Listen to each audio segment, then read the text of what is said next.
So here's a quick video on how I prune my micro locks turned into regular locks. This is pruning period, but especially when you're dealing with micro locks, you have to prune them a lot. You have a lot of shedding. And so I turned my micro locks into regular locks, so I still experience that same kind of shedding, and I have to prune the ends. Again, this happens to regular locks. You have to prune regular locks as well, some more than others. But you know, it's basically when you just cut off the very, very, very ends because they are becoming detached or they're becoming too thin, they're becoming too skinny. And you know, some people like to crochet it back into the lock. Some people are so stuck on, you know, every little hair that they don't want to get rid of any of their hairs. Like, I don't have time for that. I'm just going to go ahead and prune it. So you see this particular micro lock, it might be one or two of the micro locks that are extending longer than the actual regular locks that I formed.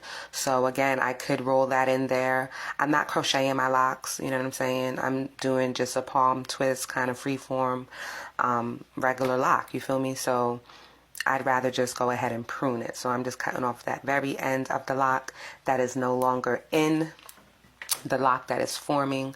I measure like 3 times and then I cut. I'm trying to look in the mirror a while. I do it as well. The lighting is not that great, but you get the idea. You see most of my locks are okay because I prune them regularly, you know what I'm saying? So you see this one, this is a really good one.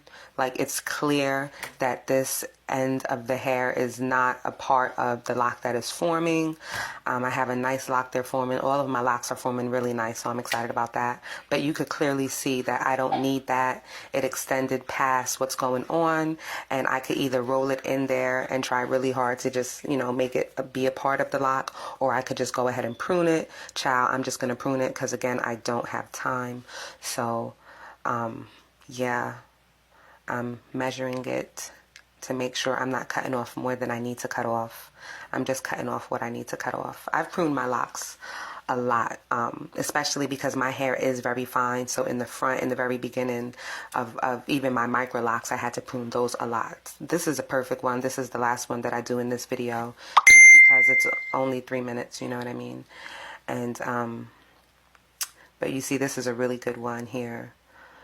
You see the difference in that, like, you see the lock fully formed, nice and thick and fat, going just how I want it to go. And then here, this is just sticking out like a sore thumb, or like a sore lock, I should say. But anyway, yeah, I'm gonna cut that off, and I actually hold it a little bit because I'm trying to show you.